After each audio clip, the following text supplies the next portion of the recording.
My dear friends, welcome to Rajashekar classes on Applied Data Science with Python. This is lecture number 126. In this lecture, we will try to understand one important distribution that is known as Pareto distribution. First, we will try to understand power law, then I will discuss about Pareto distribution. A power law implies that small occurrences are extremely common. This point is very important. This entire lecture I will spend on only on this point. I will repeat this point. A power law implies that small occurrences are extremely common, whereas large instances are extremely rare. How will it be? We will try to understand.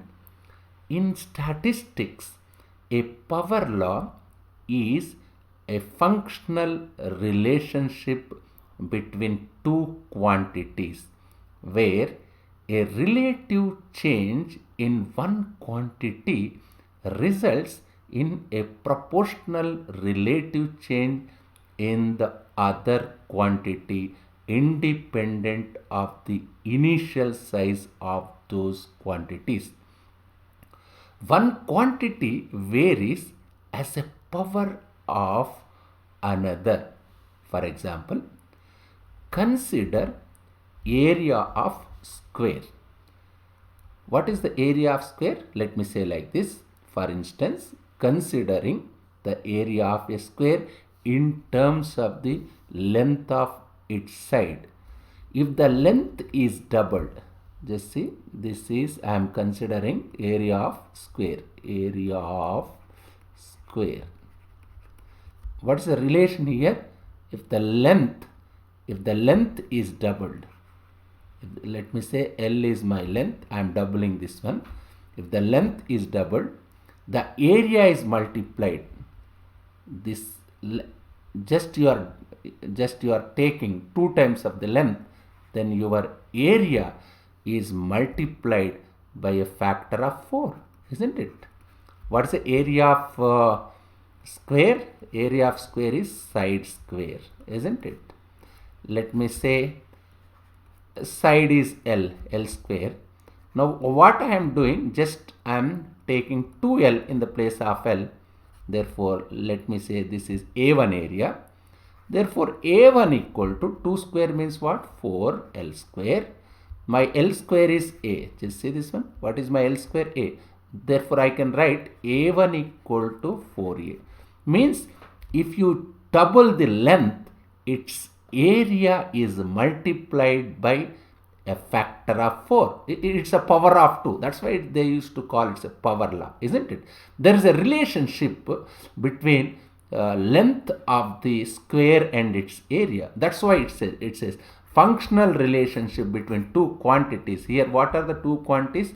One is length and another one is area. If you double the length, what it says, if the length in a square, I can, let me repeat. For instance, consider area of square in terms of the length of its side. If the length is doubled, just see, the length is doubled, the area is multiplied by a factor of 4. Anyway, it's small illustration, small example.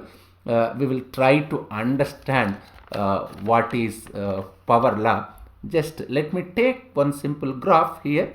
This particular graph I collected from Wikipedia. This is a graph related to power law. Imagine if I have two variables x and y. Let me say this is my x, this is my y, isn't it? If the relationship between x and y is like this, this graph indicates relationship between x and y. Let me say what is my y? Y is probability and x is continuous random variable. That graph itself shows it is continuous, isn't it? It is continuous random variable. If it is continuous random variable, I must say it is PDF, probability density function. One thing you can notice, it starts here. Just see, this curve starts here. It starts here and keeps going on and does not end very fast. Just see, it keeps on going on. Just see, it keeps on going on. It keeps on going. It does not end very fast. There is a very long tail. Just see this tail. Is it not very long tail? This is a very long tail. That is power law. It's a very long tail. Let me say like this. The same this information I collected from Wikipedia. What it says. This is power law graph. You must understand this graph is related to power law. Isn't it? Power law graph. To right side is the long tail. That's what I'm saying. This is right side, which has got long tail, and to the left are the few dominants. Here you have dominants. Just see, if you observe carefully, most of the data is concentrated here. This is dominant area. Very small area, as it has got long tail, you have a very small few this area is not that much, isn't it? This is known as, this rule is known as this a rule which follows, or otherwise I can say a distribution which follows power law is known as Pareto distribution. This rule is also known as 80-20 rule. What is this 80-20 rule? Let me say, in 1906, the economist Pareto, his economist name is Pareto. In 1906, the economist Pareto noticed that 80% of the land, just let me say 80% of land, 80% of land in Italy was owned by 80% of land in Italy was owned by only 20% of the population. This rule is known as 80-20. This is the basic mechanism.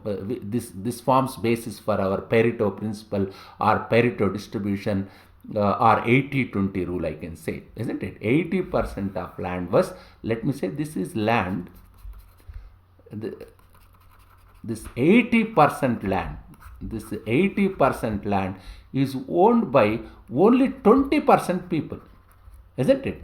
Remaining 80% people have only, this is 80% land is owned by only 20% people. Remaining 80% people is owned only 20% land. This is Pareto principle. In simple manner, I can say like this, isn't it? Let me say 80% of the time in the 20% of the interval. Let me say this is 80% here only in this portion. I will repeat, 80% of the time in the 20% of the interval. This is 20% of the interval, isn't it? Yes. Remaining 20% here with 80% of time interval. That's what it says. But still, there is a probability here. Just see, still there is a probability here.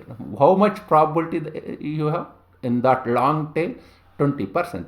Power law occur lot in nature, and it occurs lot in internet companies.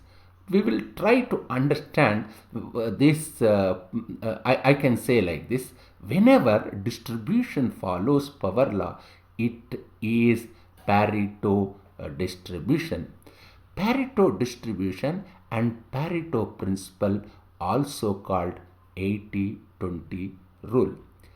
This regularity, this power law, this regularity or law is sometimes also referred to as GIF.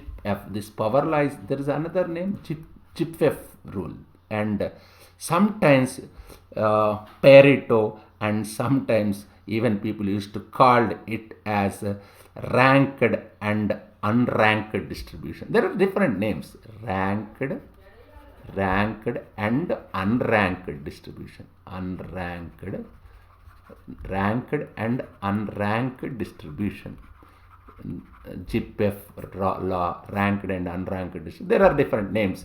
Yes, this is about power law. Just try to understand this graph carefully so that you can understand power law again and again. I am saying this is 80% only in 20% interval. That remaining 80% interval only there is 20%, isn't it?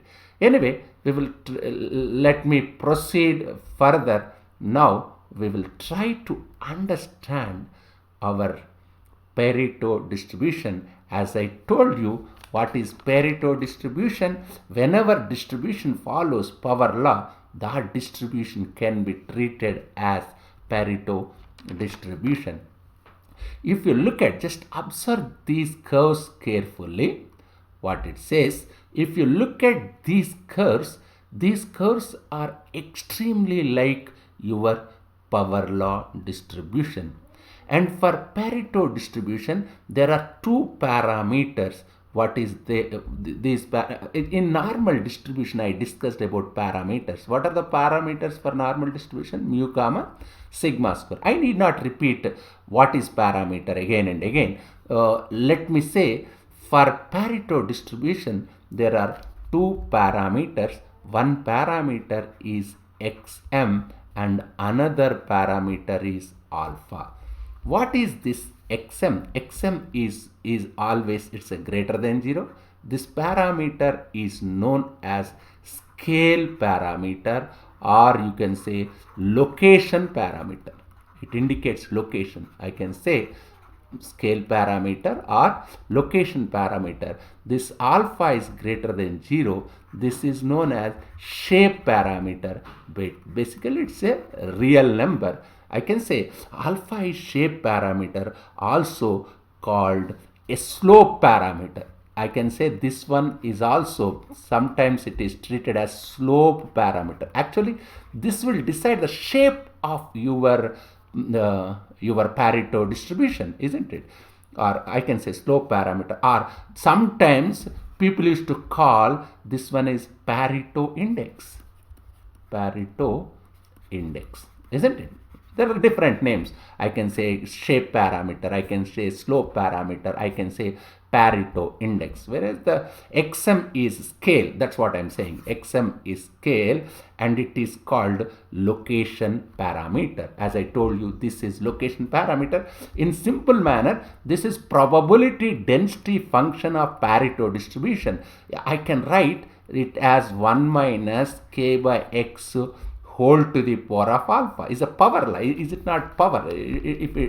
What is Pareto distribution? If it follows some power law, I can say that is Pareto distribution. What is this x? X is random variable. X is random variable. K is lower bound of the data. What is my k? K is lower bound, LB, lower bound of data, and as usual, alpha is my slope parameter or shape parameter. These are few details of our Pareto distribution. Now we will try to understand all these curves. Just if you observe, what is my xm here? This is my xm. What is xm value here? 1, isn't it? All of these three curves has xm equal to 1, isn't it? PDF is continuous for Pareto probability. This PDF, just this is continuous distribution. Xm equal to 1 means peaks are just this xm. What is xm? It's a location parameter. Just see, this curve peak is at xm equal to 1 at location 1, and this curve peak is also at xm equal to 1, location equal to 1. This one is also at location 1, isn't it? That's what it says. Means your location parameter is equal to 1 means all these Pareto distribution peaks are at x equal to 1. That it's simple, anybody can understand. You have green line. What are the lines here? This one is, let me say, green line. What is alpha value here? Alpha value is 1. What about next line? This is blue line. What is my alpha value here? 2. What about this one? This is red line. What is my alpha value here? Alpha value is 3, isn't it? Block line, this one is y-axis, I can say. This one is y-axis, block line. What is alpha value of block line? Alpha equal to infinity. That alpha decides shape, that is shape parameter. I can say slope parameter. Just try to understand all these things carefully, isn't it? If alpha reduces, just let me say, if alpha reduces, tails fatness will increase. Tails, which one will increase? Tails fatness will increase. You must understand this one. Just which one has got lowest alpha value? Alpha equal to 1 for green curve, alpha equal to for blue curve, alpha equal to alpha equal to 3 for red curve, alpha equal to infinity. Forget about that block line or y-axis. We will try to understand these three curves first. Later we will try to spend time on this on y-axis. Which one has got in red, blue, green? Which one has got less alpha value? Green line. If it is less, if alpha is decreasing, tail's fatness will increase. That's what it says. Or tail's heaviness, instead of fatness, I can say heaviness. Heaviness will increase. Heaviness in the sense, just see this green line, just it's falling down. It is above of all the two curves. Which two curves? Blue. In layman language,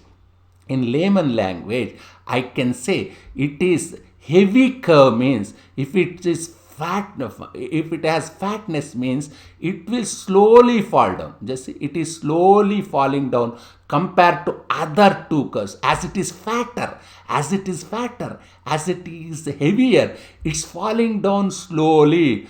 It's falling down slowly compared to other two curves, that is blue curve and red curve. Just say alpha equal to 2, which is less than alpha equal to 3. Means alpha is reduces means fatness increases. Therefore, what about blue curve? Blue curve is heavier than red curve. Just see, it is falling down slowly. As it is heavier, it is falling down slowly compared to your red curve. Just see your red curve, which has got higher alpha value than other two curves, means blue and green curves. It's falling down. It's falling down. It's falling down as it has got more alpha value compared to blue and green. Just how it is falling down? It is below the two lines, below the two curves. Which curves? Green curve and blue curve. Is simply, I can say, as alpha is decreases, tail's fatness will increase, isn't it? Fatness is increasing means what? It falls down slowly. Just, I think, just you can understand this, isn't it? This green line has much flatter tail, isn't it? Why? Because why it has got much flatter. This green line has much flatter tail. Why? Because its alpha value is less compared to your blue and red lines, isn't it? Alpha reduces, the fatness in the tail increases. Tail increases, fatness increases means it falls down slowly, isn't it? What happens if alpha equal to infinity? Isn't it? When alpha equal to infinity, the probability distribution looks like delta function. Yes, Dirac delta function. If someone is aware of this calculus, even if someone read about Laplace transform, we used to find Laplace transform of Dirac delta function. Anyway, you need not go into in detail about Dirac delta function. Just I can say this is the graph of Dirac delta function. which has got value only at one particular point, I can say it's look like this is just say, is it not Dirac delta function? Just say yes, Dirac delta function at x equal to 1. Look, you have why? Because here location parameter is 1. Is it not similar to this one? Just say, is it not similar? Yes. This is means when alpha equal to infinity, this particular y-axis, your shape parameter alpha equal to infinity, the probability distribution, like this is delta function, this is Dirac delta function, this shape is known as Dirac delta function. Just see, this is Dirac delta function. When alpha equal to infinity, the probability distribution looks like delta function. Even I can say Dirac delta function. What is my Dirac delta function? Dirac delta function basically says at a given value, it has peak. Just say at a given value means my location parameter is 1. At location parameter is 1, it has got peak value. It has got, let me repeat, Dirac delta function basically says at a given value, it has peak and everywhere else it is 0, isn't it? Pareto distribution, one peak value and it falls. That's what it says. Just see, let me, yes, all these are Pareto distributions. Just see, this is Pareto distribution for alpha equal to 3. Pareto distribution has one peak value and it falls, and when it falls, it is not falling very fastly. That's what I'm saying. It's false, but it is not falling very fastly. That is, it falling slowly. It's falling slowly, isn't it? We will try to understand different.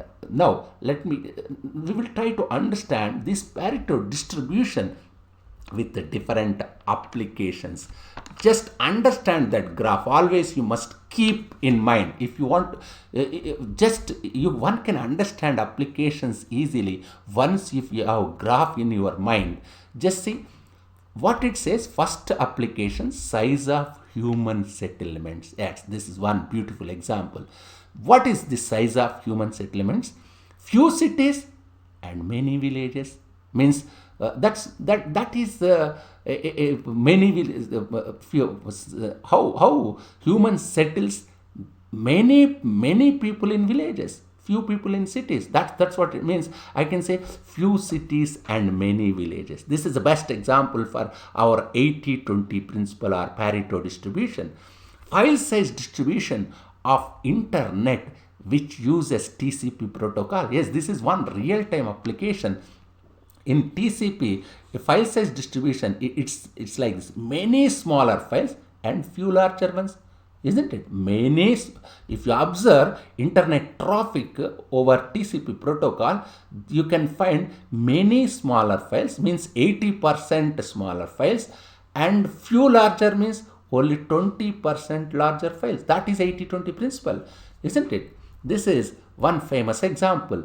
Male dating success on Tinder. Just Google what is Tinder, you can understand. This male dating success on Tinder means 80% of females compete for 20% of most attractive males. That is 80-20 principle. That is, let me repeat, 80% of females compete for the 20% of most attractive males.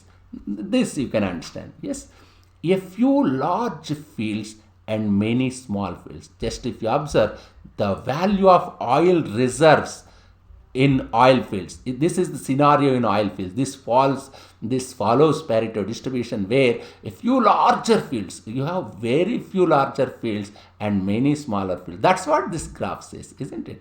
That's what our graph says. What it says, it is something like this, most of the values here only, isn't it? I think I need not repeat. You can understand a few larger fields and many smaller fields in the case of the values of oil reserves in oil fields. Yes, let me continue my discussion on applications. Yes, there are different applications. For example, if you consider first one, what is this? The length of Yes. Yes, what it says, just see this one. The length distribution in jobs assignment to supercomputers. What happens? Job assignments to supercomputers, a few large ones, a few large jobs, many smaller ones. That happens in the case of length of distributions in job assignment to supercomputers. Means everywhere you can see this one, lot of values which are small, but very few values which are large. Smaller occurrences are extremely common, whereas larger instances are extremely rare. You can understand other applications in similar manner. Now, here question is, what is this log plot? How do I check whether something is following power law or not? This is if to understand that one, I need log plot, which uses this log plot is useful to check whether something follows power law or not. What is this log plot? Log plot uses log scales on both x and y axis. Let us say we have values x and y. If you have values x and y, this is x and this is y. Let me say there are different points. Is it not power law distribution curve? Let me say I have points something like x1, y1, and I have point x2, y2, so on x and yn. Yes, if you plot this one, if you get this shape, I can say that is power law. Instead of that one, what is this log plot? Just take on x-axis and y. This is, let me say, x-axis, y-axis. Instead of x comma y, here what I have to find? Log x1 comma log y1. This is one pair. In similar manner, log x2 comma log y2. This is another pair. In similar manner, so on, log xn comma log yn. Yes, if you plot this one, now this is not x, log x. This is not y, this is log y. If I plot this one, if you get a straight line of this type, I can say your x1, y1, x2, y2, so on, xn, yn are following this particular distribution. Which distribution? Power law. It follows power law. Power law can be checked with the help of log plot. It is simple and straightforward. Just take log values for all the points and plot them. If you get a straight line of this type, you can say that particular set of points or data set is following this power law. Anyway, just go through this lecture. This lecture is very important. Pareto principle will continue in. I will continue my discussion in next lecture. That is lecture number 127. Thank you very much.